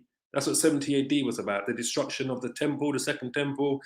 The Israelites were dispersed. They burnt down the temple. They took all the valuables out of there, the gold, the silver, the bronze, everything out of the temple. They killed hundreds of thousands of us. Over 1 million of us went into the interiors of Africa. Hundreds of thousands went throughout Europe, were taken into captivity by the Romans. So we were not moving freely in Roman territory, in Rome, in Italy, like what he's saying there, right? Because we were just taken down by the Romans, so we became their slaves. Slaves don't move around freely. If you're a slave, you're under orders. You can be in at a certain time out. You got certain work to do. You're not moving freely, all right? Just so you understand. Have described in Jewish literary sources. So this is not like a new surprise to us at all. Sometime around the year 800, a small group of Jews left northern Italy. We even know the names of some of them, the Colonimus family, for example. They left. Keep that name in mind, right? The Colonimus family, all right? He said some small set of Jews left from northern Italy to go into Germany. He says the name of that family was the Colonimus family, Kalonymus. All right, and we're going to read about them, but listen to what he has to say first about this family, right? Listen carefully. Their homes in northern Italy, and they made their way up to the Rhineland in contemporary. Now, the Rhineland is Germany. The Colonimus family. All right, listen carefully. Left northern Italy. We even know the names of some of them. The Colonimus family, for example. They left their homes. Sorry, they left northern Italy, the Colonimus family. He said the Colonimus family, which were Jews, left northern Italy and went up into the Rhineland. The Rhineland is what we know today as modern-day Germany. All right? Listen carefully. Northern Italy, and they made their way up to the Rhineland in contemporary Germany, those people form the nucleus of Ashkenazi Jewry. This is attested not only in the literary record. So he said those people, that family, formed the nucleus of the Ashkenazi Jews, the Colonimus family that went from northern Italy into Germany. All right, listen up. Of the origins of Ashkenazim, but we also have some interesting DNA evidence that predates this particular study from Erfurt that even shows that roughly half of Levites who come from Ashkenaz are descended from just 4 women, 4 presumably Italian women who marry Jewish men, and Judaism is matrilineal. Do you hear how contradictory that was? So he says a high proportion of the Levites descend from 4 women, Italian women who married Jewish men. Now remember, these so-called Jews don't believe in patriarchal system. They believe in the matriarchal system, which means your mother has to be a Jew to be a Jew. That's what they believe in, these so-called Ashkenazi Jews. They don't believe that your father has to be a Jew. But he's just said to you, contradicting everything that they believe, that these 4 women are the progenitors of half of the Levites tribe that live all throughout Europe. Listen to what he says. Listen again.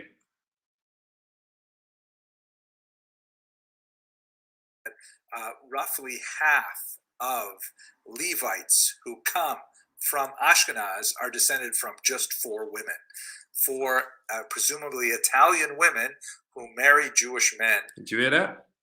So it says half of the Ashkenazi Jews that descend from the Levites descend from 4 Italian women that he believes married 4 Jewish men. But yet they believe that your mum's got to be a Jew for you to be a Jew. So how could they even be Jews in their eyes if they descended from 4 women? They shall make their own tongue to fall upon themselves. If they descended from 4 Italian women that were not Jews. He himself just said that. But yet their whole system they believe in is based on your mother being a Jew, not your father. But listen on. And Judaism is matrilineal, so, and these are going to be, he just said it. He said Judaism is matrilineal, so he just said it. But yet, half of the Ashkenazi so-called Jews descend from 4 Italian women that married Jewish men. But yet, Judaism is matrilineal, so he just said it. So how could they be possibly Jews in his eyes, right, so-called Jews, if they've descended from 4 Italian women that were not Jews? That's why I say you've got to be careful with these people, boy. You've got to listen to what they say carefully. Total contradiction. Total contradiction. But listen on. Representatives of rabbinic culture, so we assume there was some conversion going on there. But anyways, let's go back to where we are here. The founder event happens in around 800 CE, and the remains that were studied in this particular paper come from Erfurt a good 500 years later. And by studying the DNA of these teeth, they're able to draw connections backwards that specifically prove this point that they all descend from a small group of northern Italians in particular. One thing that is not supported by the data, and I don't want to go down a rabbit hole here, but So he says they come from, he says the other half of those Ashkenazi Jews come from that small family called the Ptolemaious family, all right? He said that's what the other half of the Ashkenazi Jews that came out of Italy, the small family that came out of Italy, the Ptolemaious family, the other half of the Ashkenazi Jews in Europe, Germany, and the Reinhardt, descend from that family there, all right? The Ptolemaious family. So we're just going to quickly show you a couple of things here before we shut this down. This is who he's talking about. So we're in the Jewish virtual library, all right? So we're going to look at, we're in their books, all right, to get this truth. It says there, the Ptolemaious, one of the most eminent Jewish families in Germany, which is what he was speaking about, that came out of Italy, which flourished from the 9th to the 13th century, especially in the cities near the Rhine. Among its members were numerous rabbis, preachers, poets, teachers, authors, moralists, and theologians. The most prominent communal leaders of this period came from its ranks.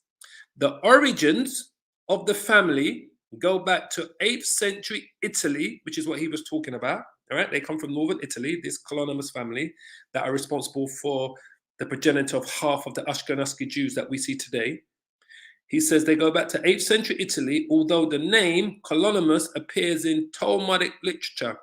The father of Onkelos, the great translator of the Bible, was, according to Avodah right, in 11a, called Ptolemaious. So, although other sources refer to him with a different name, example, Kolonikos, right? While Ptolemaious is the name of many medieval Jewish families, it appears it does not always indicate a connection with the family described there. So, Ptolemaious, his father is Onkelos, right? Onkelos is the great translator of the Bible, according to the Avodah 11a, which we're going to look at, called Ptolemaious. He's called Ptolemaious, although other sources refer to him by a different name. The father of Onkelos, the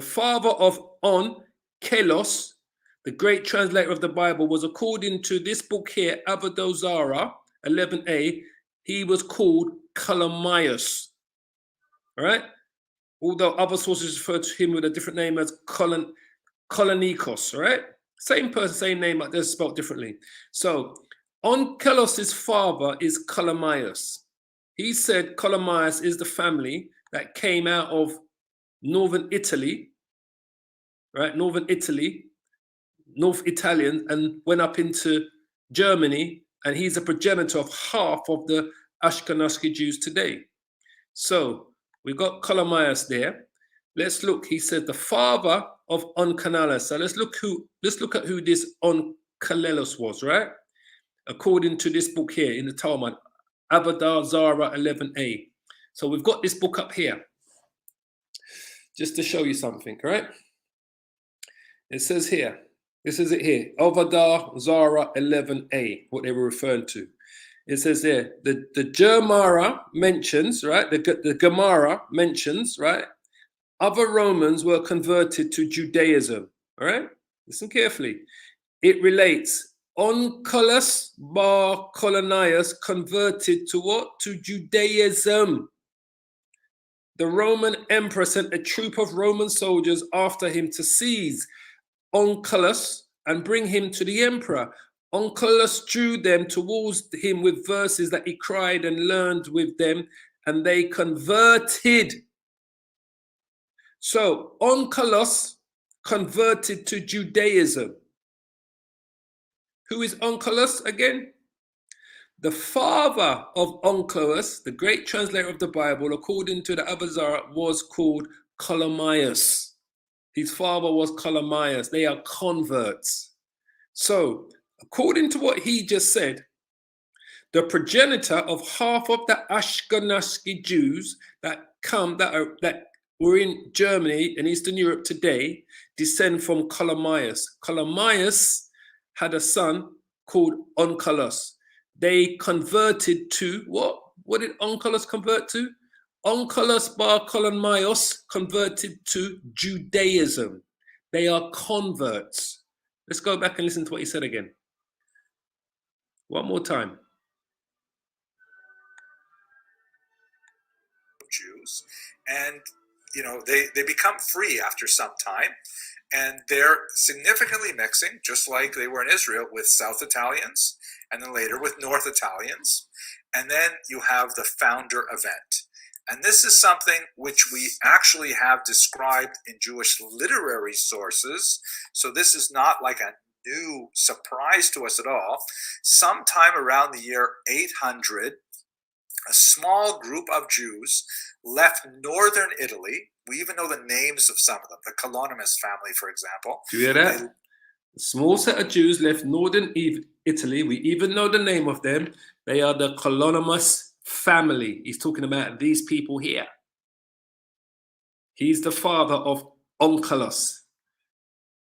Onkelos did what?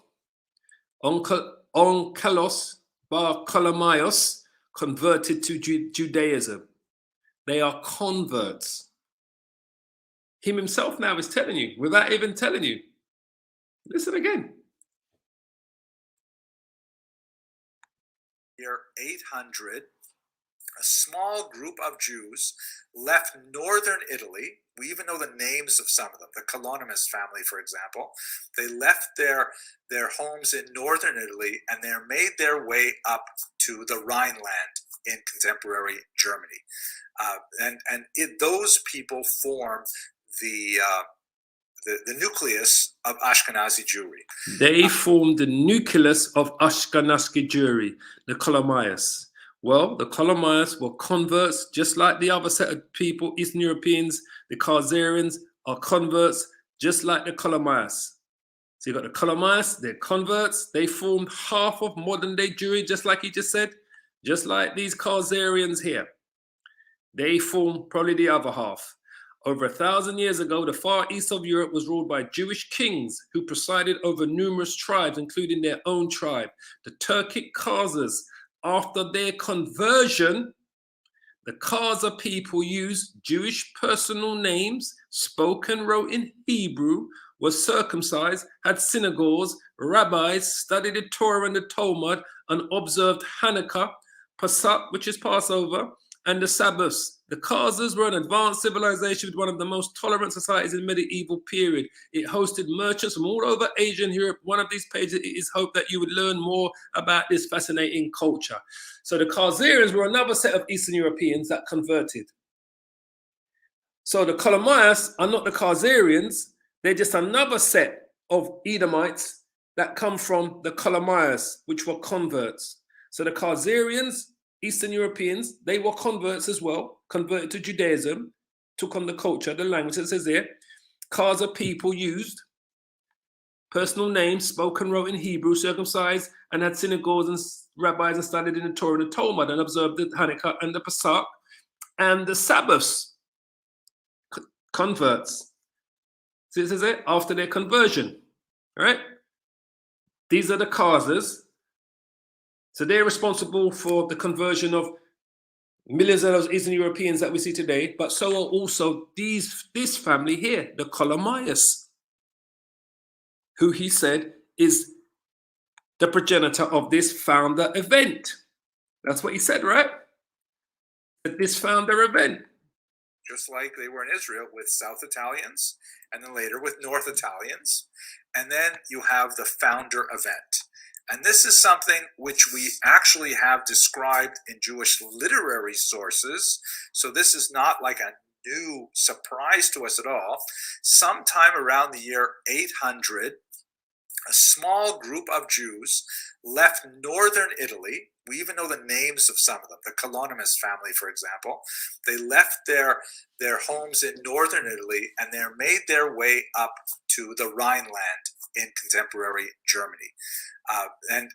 Those people form the nucleus of Ashkenazi Jewry. Simple. The nucleus. So I don't need to say no more. I'm going to leave it there because we've gone 2 hours now, right? We had an interruption in the middle, but we've gone 2 hours.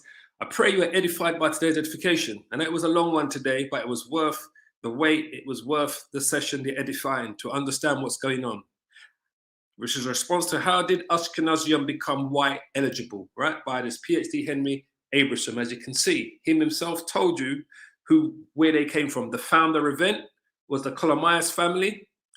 The Kolomyas family are converts, as we read in their own book, in their own Talmud, told you that they themselves converted to Judaism, which would tell you they can't be descended from any of the biblical Israelites. It's as simple as that.